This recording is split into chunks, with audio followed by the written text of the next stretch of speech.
Before the alleged ghosts, before the demonic pig, before a family ran screaming into the night, there was blood. The real horror of Amityville, the part that is undisputed and permanently stained in the town's history, happened on a cold autumn night. It's a foundation of absolute fact upon which a legend of absolute terror was built. To understand the nightmare the Lutz family claimed they endured, you first have to understand the tragedy that soaked the floorboards just 1 year prior. Some houses hold memories, others hold secrets. But on a quiet street in Long Island, one house holds a legacy of terror. It's a story that has been etched into the very fabric of American folklore, a name that's become synonymous with spectral torment and malevolent forces: Amityville. In 1975, a young family bought their dream home, a beautiful, spacious Dutch colonial on the water. They would last only 28 days before fleeing in horror, leaving almost everything behind. They claimed they weren't alone in the house. This is the story of what happened at 112 Ocean Avenue, a story that begins not with a haunting, but with a massacre.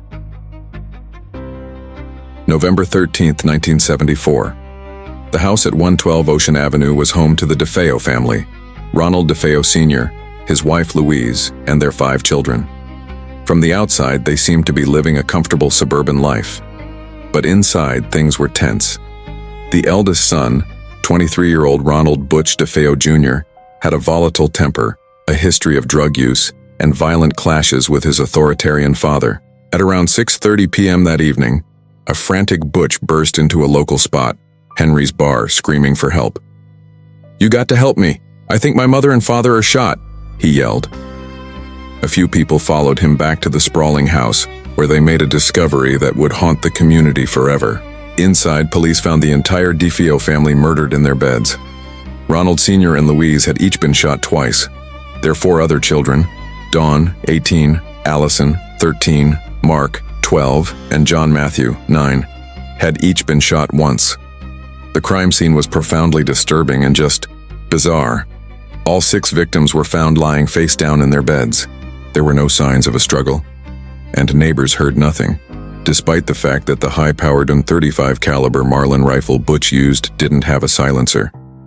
How could 6 people be systematically executed in their sleep without a single one waking up or crying out? It's a question that still baffles investigators. At first, Butch tried to blame a mob hitman, but his story quickly unraveled during police questioning. Within 24 hours, he confessed. "Once I started, I just couldn't stop," he reportedly told detectives.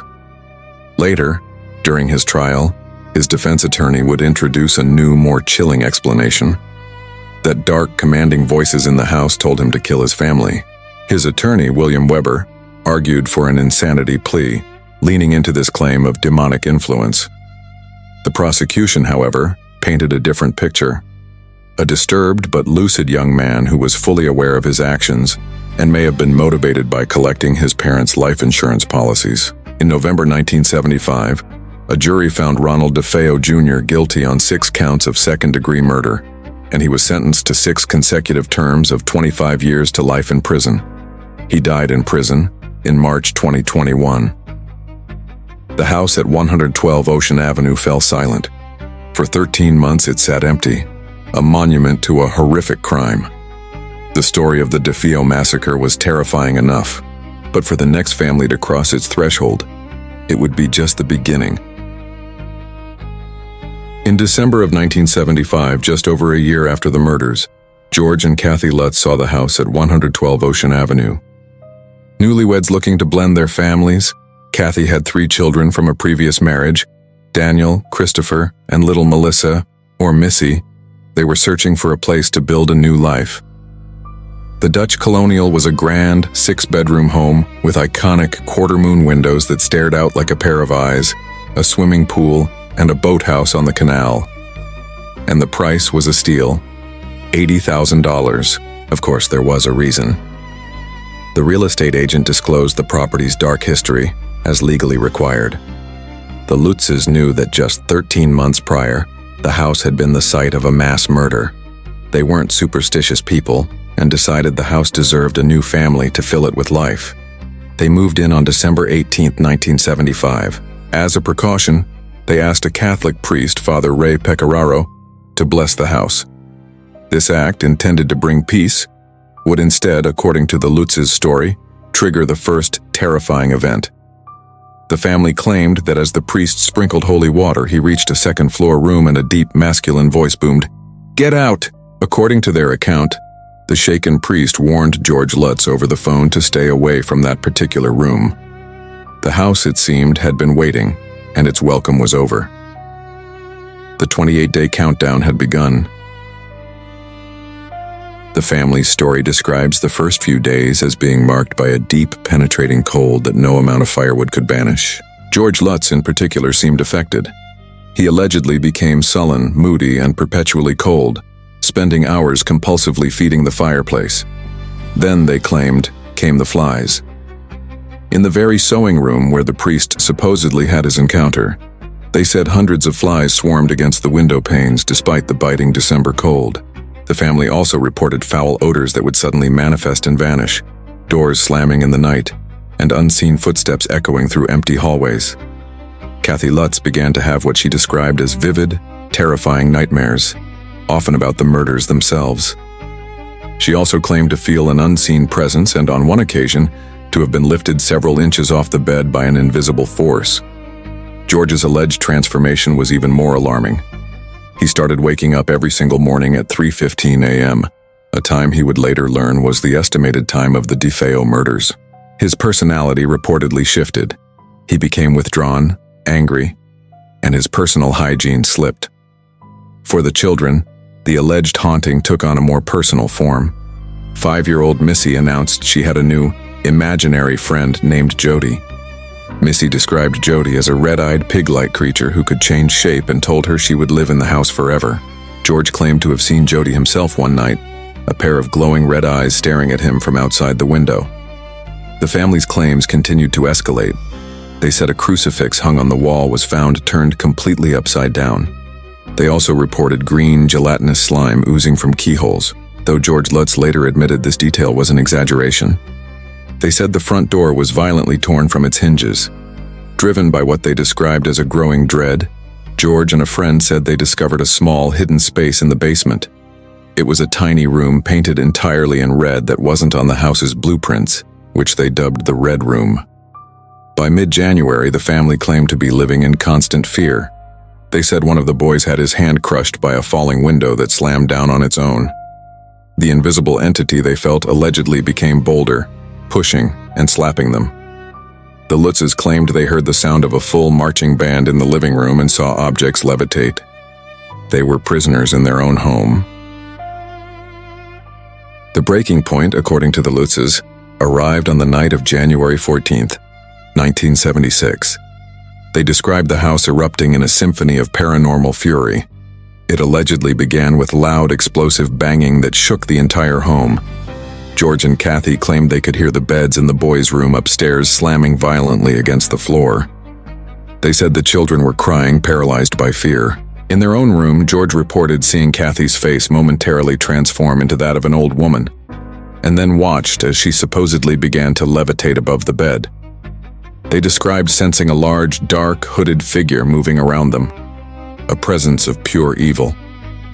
It was a targeted attack, seemingly designed to shatter their sanity and drive them out. And it worked. Realizing they couldn't stay another second, the family decided to flee.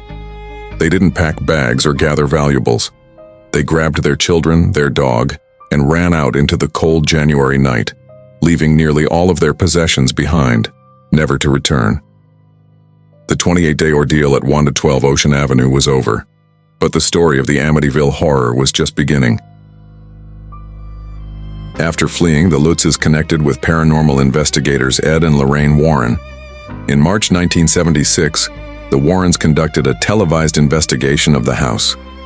Lorraine, a professed clairvoyant, described feeling a demonic presence and having visions of the DeFeo family's bodies. Perhaps the most famous and controversial piece of evidence from that night was a photograph. An automatic infrared camera captured a chilling image on the second-floor landing that appears to show a small boy with glowing white eyes peeking from a doorway. Believers claimed this was the ghost of 9-year-old John Matthew DeFeo. This photo became iconic, but its authenticity is highly disputed.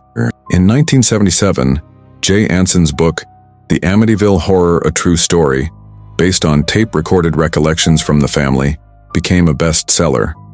The 1979 film adaptation was a massive hit, but with fame came intense scrutiny. Skeptics pointed out that many of the most dramatic events had no witnesses outside of the family. Critically, every subsequent owner of the house has reported no paranormal activity whatsoever.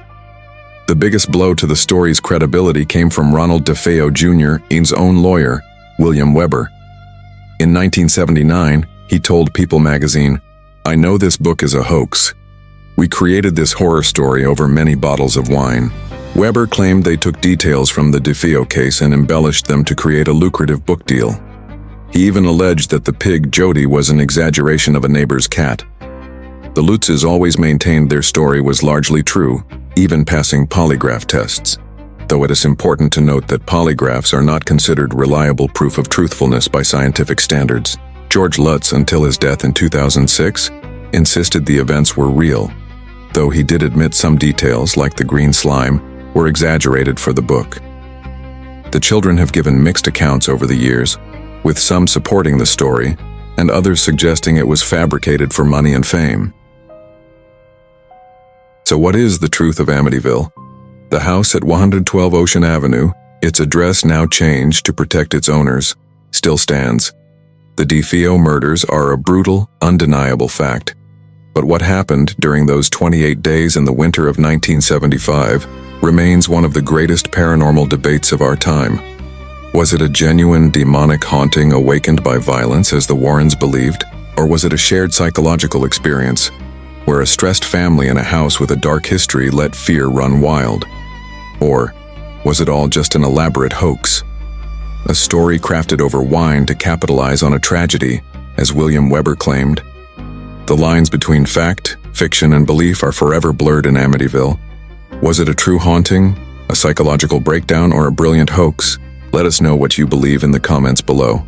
If you enjoyed this deep dive into one of history's most chilling mysteries, be sure to hit that like button and subscribe for more true horror stories. Don't forget to ring the notification bell so you never miss an upload. Until next time, stay safe and maybe think twice before buying that dream house.